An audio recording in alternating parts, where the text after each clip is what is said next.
Hey, welcome to this video. We're going to have a quick look at the repeat command in NextBASIC, just to show you what it is and a few ideas about what you can do with it. So what is the repeat command? Well, the repeat is a way, as its name suggests, to repeat things. So, what it does do is it lets you do that without needing any kind of, line numbers, because I've said here repeat without goto. In a lot of code, you're either going to have a for loop, or you're going to have some other code in there that uses an if and then maybe a goto to jump back up and repeat code. Repeat just goes from one repeat until it finds the repeat until line. And the nice thing about this is instead of needing if this and if that and do I keep going, you've actually got a condition in here. So you can say repeat until a certain condition is met. Now, one thing that's also in there that's quite useful is the while command. Now, the while command is kind of like an encapsulated if this is not true, then exit the repeat. So while and then a condition, and that condition has to be true for it to keep going through the repeat. So you can use it to jump out of a repeat loop at any time. So let's have a look at a few ways that I use it for some of my games.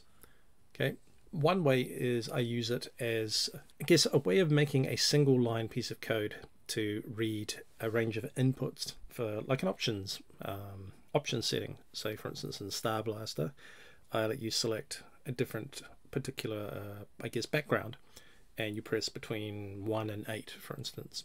So instead of having lots of code in there, I literally have one line that looks something like this. So I have a repeat, I read a key, and then I just tell it to keep reading the key with a repeat until, and then that little statement there, the condition, checks to see if the ASCII code of the actual key is between 1 and 9.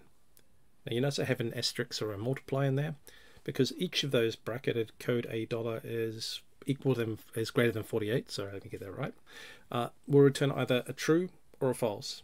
Now anything multiplied by 0, which is false, will be 0. So it's a good way of saying if one of those is not true, the result will just be 0.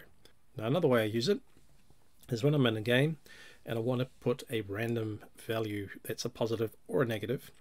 What I'll do is I'll usually subtract one random number from another one.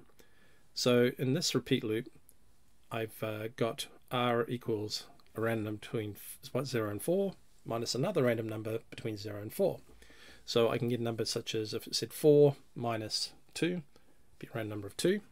If it says a random number of 2 minus 4, well that's negative 2. Okay, but if I have a random number between, if it was a random number of 2 minus 2 would make 0. And for a game where you're using this to control things moving, you really don't want a 0 in there unless you like things just sitting still. So this little use of repeat, and it's just a single line to spread over the 3 lines to make it readable, will basically just pick a random number, and then it automatically says, well, if it was 0, I'm going to just jump back and select another one. So it's a nice way of just preventing 0 values getting chosen. Anything that's not a 0 is regarded as a true result. So that's why this code just works. Okay, and you find this a lot in some of my games. To control the range of number of bullets a player can fire, or number of bombs that can be dropped, or anything else where I need to limit the amount of available sprites or available things happening, what I'll do is I'll base it on a range of sprites. For instance, I'll allocate sprites 10 to sprites 20 as bullets, and when I press fire to check if there's going to be a free sprite I can use to set off a bullet, I'll just go through looking for sprites that have been disabled within that range. So what happens here is I'm using S to store the very first sprite ID of my bullets, which will be 10 in this case. I'm going to repeat. I'm using the while command here. So while %sprite and S will basically return the true or false, active or deactive, and inactive state of the sprite whose ID is S. Now, if it's active, it's going to be true, so it can just continue. Right, so it's going to go down, it's going to add 1 to S, and then it's going to repeat back up and then check the next sprite. Okay, now if the sprite is false, like it's not active, it will jump straight out of that repeat loop. So it'll jump under that to another piece of code.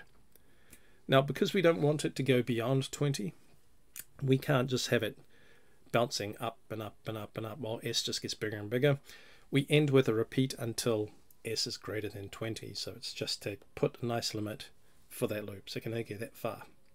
Now the line after that would normally be something like, if s is greater than 20, then no free sprites available, otherwise set 1. So that's one of the big uses I make with the repeat tool in my code as well. Pretty straightforward, pretty easy command to use, and I actually really like the repeat command. If you want to see some more examples, or have a look at some code to see where I've been using repeat, then go check out kidman3d.itch.io. I've got a lot of games there, they're all free, and they all come with documentation that goes through all of the code. Don't forget to subscribe, and also click the bell, because I don't release frequent videos. So the only way you can find out if I've got something new is just come and visit every so often, or click the bell and you should get notified. So hopefully that was of interest or useful for you, and I'll see you in the next video.